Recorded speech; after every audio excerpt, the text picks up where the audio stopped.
Bonjour, ici Mathieu Levrat, coach en développement personnel et professionnel. Et aujourd'hui, je vous propose une deuxième vidéo autour du thème de la mission de vie. Alors pour élargir un peu la perspective, j'ai décidé aujourd'hui de vous parler de la théorie de la motivation d'Abraham Maslow. Maslow était un psychologue américain qui, dans les années 1940, a proposé donc une théorie de la motivation qui hiérarchise les types de besoins humains. Ça va des besoins les plus primaires, qui sont les besoins physiologiques, jusqu'au besoin d'accomplissement, qui est le besoin le plus élevé dans cette hiérarchisation des besoins. Et cette théorie, elle dit que donc un individu va s'occuper de satisfaire un type de besoin seulement quand il a satisfait le ou les besoins qui lui sont inférieurs. Alors pour que ce soit un peu plus concret, je vous propose de regarder la pyramide qui figure cette hiérarchisation des besoins.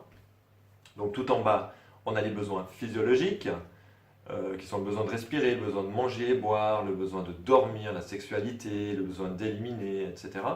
Ensuite, on a le besoin de sécurité, c'est le besoin de vivre dans un environnement stable et prévisible, le besoin d'avoir un toit, de pouvoir dormir au calme, se reposer. Ensuite, on a le besoin d'appartenance et d'amour, les besoins d'affection. Ensuite, quatrième niveau, c'est le besoin d'estime. Là, c'est la confiance en soi, c'est le respect de soi. Et puis aussi, vis-à-vis des autres, c'est le besoin de reconnaissance et d'appréciation des autres. Et puis tout en haut, le dernier type de besoin, c'est le besoin d'accomplissement de soi. Alors pour vous donner un exemple, donc comme je disais, un individu va satisfaire un type de besoin seulement quand il a satisfait le ou les besoins inférieurs. Donc par exemple, le besoin de sécurité qui est au deuxième niveau, eh bien, un individu va s'occuper de sa sécurité une fois qu'il aura satisfait les besoins physiologiques de base comme manger et boire. Alors cette théorie, elle a été critiquée par des gens qui l'ont trouvée trop schématique et trop rigide.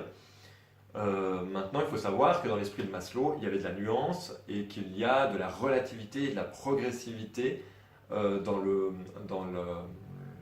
la montée au sein de la pyramide, dans la montée des différents types de besoins.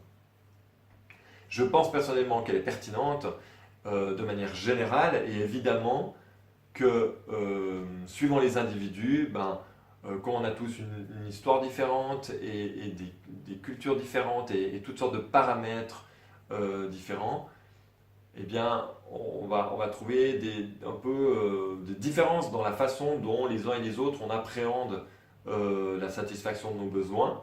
Mais je pense quand même que globalement, c'est tout à fait pertinent de penser qu'on va d'abord satisfaire le besoin physiologique, puis le besoin de sécurité, puis le besoin d'appartenance, puis le besoin d'estime et enfin le besoin d'accomplissement. Alors pourquoi je vous parle de cette théorie des besoins? Peut-être que vous avez deviné. Si vous avez deviné, je vous félicite. Donc je vais vous donner la réponse, c'est que donc quand on est dans des questionnements autour de la mission de vie, comme par exemple quelle est ma mission de vie, quel est mon rôle, je voudrais trouver plus de sens dans ma vie, trouver plus de sens dans mon activité, j'aimerais savoir pourquoi je suis fait, j'aimerais une activité qui est alignée avec qui je suis vraiment, etc. Ce type de questionnement correspond au dernier type de besoin qui est le besoin d'accomplissement, le besoin aussi d'épanouissement. Et donc, c'est une super nouvelle parce que ça veut dire que si vous êtes dans ce type de questionnement, eh bien, en principe, en grande partie, les besoins inférieurs sont satisfaits. Donc c'est une super nouvelle parce qu'il faut savoir que sur la planète, on est minoritaire à pouvoir se payer le luxe de s'occuper de ce besoin d'accomplissement. Et je trouvais que c'était important de mettre l'accent sur l'excellente nouvelle que c'est de pouvoir s'occuper de ce besoin d'accomplissement, parce que pour être passé par là, je sais que ça peut être très dur, ça peut être perturbant de se poser toutes ces questions et de ne pas trop savoir pourquoi on est fait, de ne pas avoir trop de sens dans ce qu'on fait au quotidien. Et je le vois aussi parce que j'ai des clients pour qui c'est vraiment déstabilisant. Mais en même temps, c'est quand même intéressant de savoir que eh bien, c'est quand même le signe d'être privilégié que de pouvoir vraiment se focaliser sur le besoin d'accomplissement. Voilà.